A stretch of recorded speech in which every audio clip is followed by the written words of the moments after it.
مولاي صل وسلم دائما أبدا على حبيبك خير الخلق كلهم مولاي صل وسلم دائما أبدا على Ini bismillahirrahmanirrahim. Saya minta masa sikit saja. Ni hari Jumaat. Kita kena banyak berselawat kepada baginda Nabi SAW. Bukan hari ini saja, hari-hari kita kena selawat. Dan kita kena ingat selawat ini adalah di antara amalan supaya kita dekat dengan baginda Nabi SAW. Amalan yang Allah dan para malaikat dilaksanakan itu selawat. Inna Allaha wa malaikatahu yusalluna 'alan nabi. Ya ayyuhallazina amanu sallu 'alaihi wa yusallimu taslima. Inna Allaha wa malaikatahu, sesungguhnya Allah Subhanahu wa taala dan malaikatnya yusalluna 'alan nabi, berselawat kepada nabi. Maka kita selayaknya seorang hamba jangan sampai kita lupa selawat kepada baginda Nabi sallallahu alaihi wasallam. Di antara kelebihan selawat ini adalah supaya hati kita ini menjadi tenang. Hati kita ini tenang. Kita kena tahu nikmat yang paling besar dalam kehidupan ni adalah ketenangan hati. Banyak duit macam mana pun, tapi kalau hati tak tenang, maka tak akan ada gunanya duit yang banyak itu. Maka di antara untuk menyebabkan hati tenang, iaitu kita kena tahu hati dia ada hubungan yang kuat dengan namanya mata. Maka berhati-hati ketika bermain mata.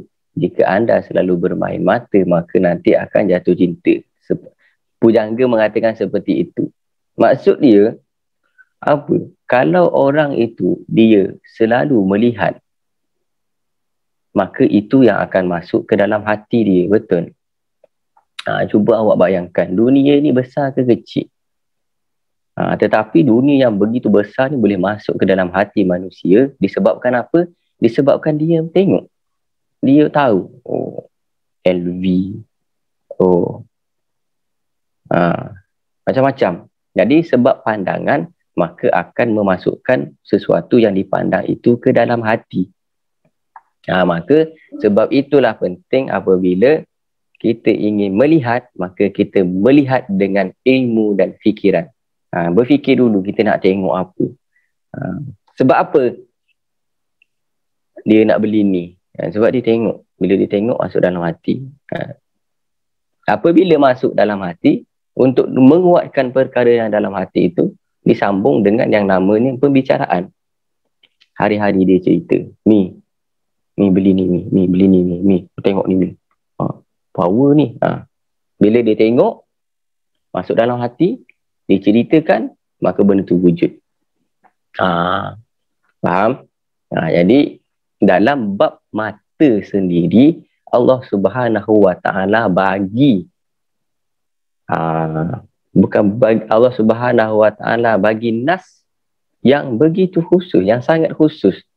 Biasanya kalau khitab, tahu khitab, perintah kepada seseorang ataupun satu ayat yang Allah Subhanahu wa taala turunkan. Contoh seperti tadi, ya ayyuhallazina amanu sallu alaihi wa sallimu taslima. Kalau belajar bahasa Arab memang betul-betul faham ni. Ya ayyuhallazina amanu, wahai orang-orang yang beriman. Kalau di sini dia muzakkar untuk laki-laki. Tetapi kalau dalam Al-Quran, apabila ada perintah yang walaupun dia menunjukkan seperti khitab dia itu kepada muzakkar, maka dia juga termasuk kepada muannas, lelaki dan perempuan juga masuk dekat situ. Tetapi pada ayat ini Allah bagi khusus, iaitu pada ayat 30 dan 31 surat An-Nur. Cuba baca. Kullil mu'minina yaghuddu min absarihim wa yahfazu furujahum. Zalika azka lahum innallaha khabirum bima yasnaun. Ini untuk lelaki, pendek saja. Kullil mu'minina, katakanlah kepada lelaki yang beriman, yaghuddu min absarihim, agar mereka menjaga pandangan mereka, wa yahfazu furujahum, dan menjaga kemaluan mereka. Zalika azka lahum, sesungguhnya Allah yang demikian adalah suci bagi mereka. Innallaha khabirun bima yasnaun, sesungguhnya Allah Subhanahu wa taala mengetahui apa yang mereka berbuat.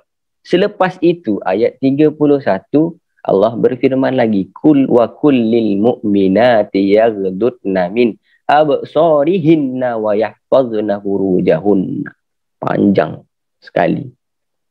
Jadi Allah bagi khitab kepada lelaki dan kepada wanita yang berbeza.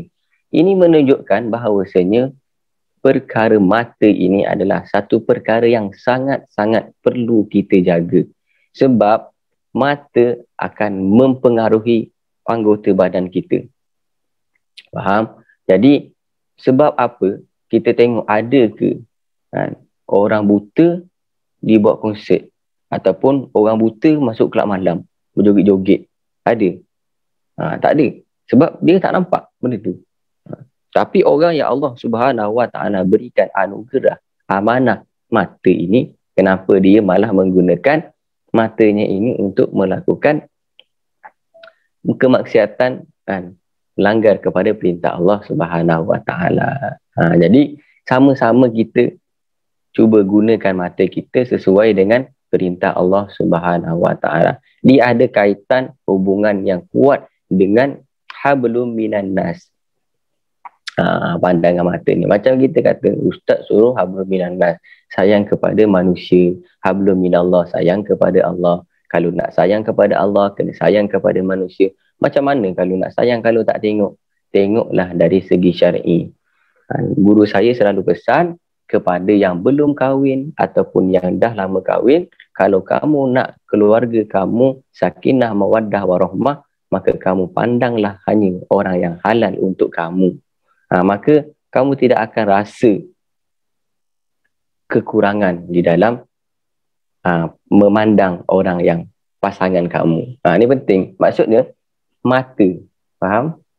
Mata kena tahu. Bila mata kita elok, maka hubungan kita akan menjadi elok. Maksud dia, bila kita jaga pandangan mata kita, maka kita akan dapat menjaga pergaulan harian kita. Kalau kita dah biasa menundukkan pandangan, macam mana kita nak sertai golongan-golongan orang yang tidak menjaga syariat? Faham? Di dalam surat ini juga, bawah Allah Subhanahu Wa Taala ada bagi tahu syarat-syarat, iaitu adab-adab seorang anak dia nak masuk ke bilik ayah dia. Tu pun ada syarat dia. Apatah lagi kalau kita sampai melanggar syariat dengan kita memasuki tempat yang tidak patut kita masuk. Faham? Maka kita cuba jaga kita punya diri dengan pertama sekali kita menundukkan pandangan kita. Jangan tengok perkara yang tidak penting, tidak ada untuk kepentingan akhirat kita. Kalau boleh kita tundukkan pandangan, sebab dia akan menjadi efek kepada pergaulan kita. Nanti pergaulan kita tu yang akan menjadi efek kepada kehidupan kita sehari-hari. Faham? Maka kita kena tahu Nabi SAW bersabda, al-mar'u ma'a man ahabba, seseorang itu dia akan dikumpulkan dengan orang yang dia cintai. Kita kena tahu, selalu saya ulang benda ni, sebab kita kena tata hati kita, kita kena selalu baiki hati kita, kita kena selalu baiki diri kita, islah diri kita. Kita nak kumpul dengan siapa dekat akhirat nanti tergantung dengan apa yang kita lakukan dekat dunia ini. Kalau kita cinta kepada orang-orang soleh, dan mudah-mudahan kita berkumpul dengan mereka juga. Tetapi kalau kita dalam kehidupan di dunia ini cinta kepada orang soleh pun tak ada, sampai kan kita berani untuk melakukan sesuatu perkara yang akan mengumpulkan kita dengan orang-orang yang tidak bernasib baik di akhirat, maka kita akan berkumpul dengan mereka juga. Maka hati-hati dengan yang namanya perkumpulan. Maka kalau kita nak berkumpul, maka kita tengok dulu siapakah yang MC kat situ kan. Siapakah yang berkata-kata di situ? Memang Nabi mengatakan unzur ma qala wala tanzur man qala. Dengarkan apa yang mereka ucapkan, jangan melihat siapa yang mengucapkan itu. Nah, maka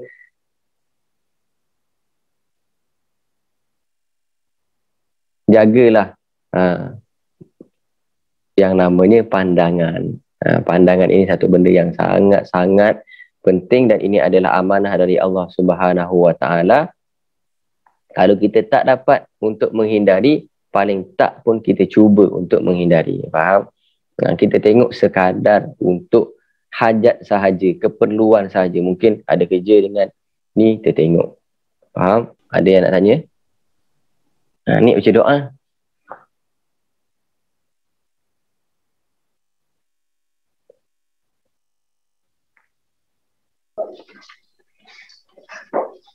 Maulaya salli wa sallim daiman abada ala habibika khairil khalqi kullihim huwa habibul ladzi turja syafa'atuhu li kulli hawli minal ahwalil muhtahimi. Ya Rabbi bil Mustafa bali maqasidana ikfir lana ma madaya wasi'al karami. Ya Arhamar Rahimin, Ya Arhamar Rahimin, Ya Arhamar Rahimin, Farijalal Muslimin.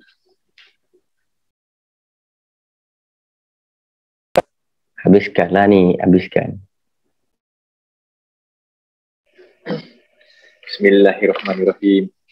Ya Rabbana atarafna bi annana atarafna wa annana asrafna ala lado asrafna fatub alaina taubatan taksil kulli haubatan wastur lana aurati wa amini rawati. Ya Rabbana atarafna bi annana aktarafna wa annana asrafna ala lado asrafna waqfirli walidina Rabbi wa mauludina wal ali wal ikhwani wasairil billani. Ya Rabbana atarafna bi annana aktarafna wa anana asrafna ala lada asrafna fatlaw wajuda manna la biktisabi minna bil Mustafa Rasuli nahto bikulli suli. مولاي صل وسلم دائما أبدا على حبيبك خير الخلق كلهم. مولاي صل وسلم دائما